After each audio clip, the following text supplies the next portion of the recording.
there, listeners. Thanks again for tuning in to Sin's Workshop. Hope you're all having a great day. So today we're going to be talking about Novice and Dragoneer by E.E. Knight. I hope the background noise isn't bothering you too much. I am watching a movie with my son. And I can't find the remote. But anyway, so this is a novel that follows Ilith. She is an orphan who joins she seeks to join the Dragoneer group. She wants to be a dragon rider after her first encounter with the dragon, and Dragoneer left her completely mesmerized. And I think what makes Ilith such a great character is her resilience and her cleverness. She is a character with a stutter that does impede much of her speech half the time. She is thought of as less than because of her stutter, but throughout the novel, and this is what I thought was really good, throughout the novel she shows up everyone. She really does become a Dragoneer. She is a Dragoneer, and then she's brought in because of her resilience. She doesn't give up, even though she missed the recruitment process by a couple hours. She missed it. She was traveling by foot, poor girl. And she doesn't give up, so they let her in. They were impressed by her resilience to stay out there and prove her worth. And then an incident, I don't want to spoil it, an incident does send her to be a dragon dancer. And I thought that was really cool. The dragon dancers in this novel are thought of as less than. Just think about it. They are thought of as exotic dancers. And I have nothing against exotic dancers. Sometimes I wish I could be an exotic dancer, but I don't like people oogling me. That's my only issue. But man, exotic dancers have muscles. I wish I had those muscles. But in any case, they are thought of as less than. They are thought of as exotic. What our equivalent would be of as exotic dancers, but they're actually very important. They actually are very important to the dragons, because as they're dancing for the dragons, they do exude pheromones that please the dragons. And I think that's really important, because they are important in making sure that the dragons stay happy. Not just with food, but with dance, with entertainment. So they are the dragons' entertainment. And they do get other duties, such as riding the dragons or even becoming a wingman for a dragon. So their duties can be extended. They usually aren't. And I think it's really cool that Ilith, she goes from being a novice Dragoneer. Well, no, she ends up being a novice Dragoneer. By the end of it, she's a dragon dancer as well, and I think that's really impressive, and that says a lot about her character and how her characterization and her strength impacts how the world sees her. They're willing to give her chances that they don't give other people, because not out of pity, but because they are impressed with her as a character, as a person. And I do find her very impressive. I think Ilith is very impressive as far as the story goes, and she befriends the lodger. He's a very old dragon who he stopped eating, and she even impresses him. She becomes his friend to the point where he calls her daughter, and it's such a heartwarming thing to see their relationship blossom, to see how the dragons view her as well. The dragons come around sooner than humans do, because they see how she was with the lodger. You know, she even stays for his burial. She stays with him through all the dragon activities that none of the other Dragoneers stay for. Oh, be careful with that, kiddo. Sorry, he's playing with my my tripod.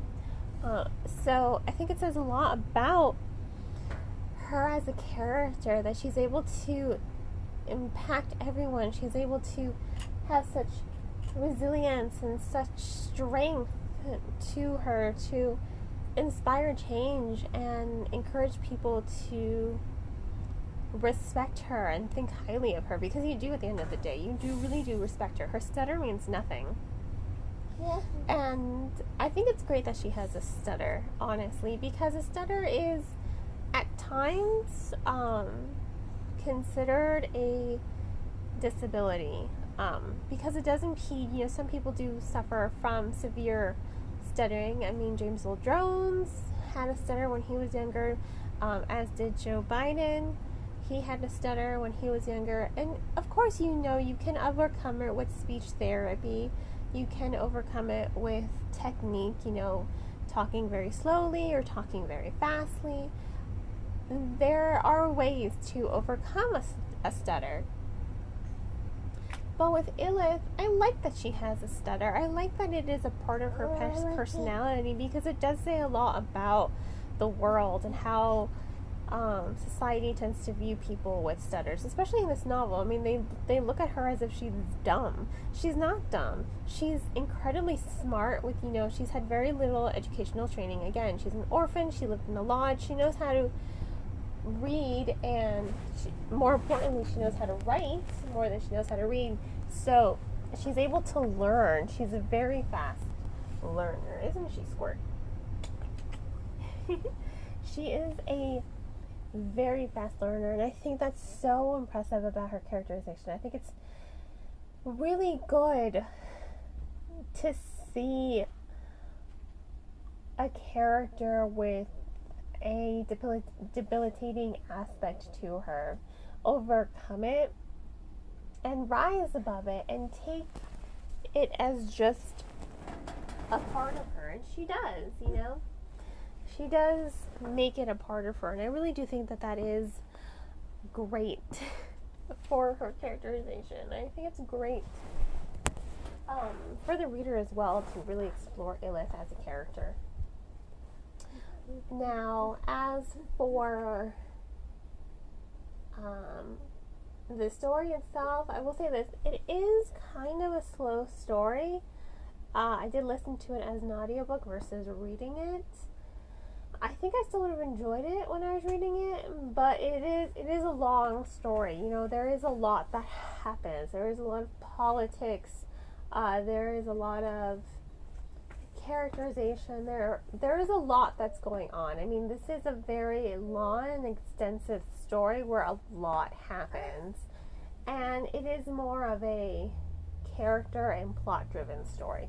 The pacing is not really fast paced. It's very steady. It's not slow, but it's not fast. It's just a very steady pace, like you're jogging, you know. You're not sprinting, you're not walking. It's more like a leisurely jog, is how I would, you know, equivalent it to. Is equivalent even a word? Who knows? It should be. That would be the equivalence of the pacing in this novel. That's what I felt like. You know, it's just a nice leisurely jog. And I thought it was a good novel. You know, I was impressed with it. I was impressed with the characterization. I was impressed with how the story ultimately evolved. And, you know, I did like it. I did like it a lot. Now, I mean, I guess that's all I have to say for it. You know, there are dragons here. It's a good story. I really did enjoy it. I'm looking forward to reading Daughter of the Serpentine. Hopefully I get to it soon for the release date, so I can review it for the publisher. I was gifted an ARC, so here's hoping. I'll make time. I'll just continue waking up super early to read them. But, you know, I really do like what E.E. Knight did with her characterization. You know, there are lots of shifts with the dynamics. She's got friends. She's got romantic interests. But I think what makes Illith strong is she puts herself first. She puts herself first. She puts the dragons first. And that is what I think was really good about the storytelling overall. Now, I definitely have to recommend it. I thought I had another thought there. I didn't mean to make you think that. You know what? I'm going to go ahead and give Novice Dragoneer 4 stars. Once again, I did listen to it as an audiobook. It is a very long story, but it is still an engaging story. And Illith is a character worth reading about. And I love her relationship with the dragons, the lodger. I love how she grows. You know, she finds strength in her stutter. She uses it to her advantage to trick people into thinking, you know, maybe she's not as smart as she is, and she is very smart. I'm very impressed with her as a character. I love her, actually. I think Illith grows a lot, and she doesn't let boys distract her either, which I also find impressive. So this was Novice Dragoneer by E.E. Knight. I'm going to go ahead and give it 4 out of 5 stars. You can go ahead and purchase the book off of bookshop.org. If money's too tight, which I understand, totally get it, I do recommend the book, checking it out from your local library. Or if you have a Scribd membership, you know, Scribd is a great app. I use it a lot for my audiobooks because it's only $9.99 a month, and I get access to so much content, and that's where I listened to Novice Dragoneer as as an audiobook on Scribd. So definitely, if you can spare $9.99 a month, definitely recommend getting a Scribd membership so you can listen to the audiobook, or you know what, you can just check out this book from your local library. So I hope you all will continue to support me by liking this podcast and sharing it with all your book-loving friends. And on that note, I hope you all have a great rest of your day. Happy reading.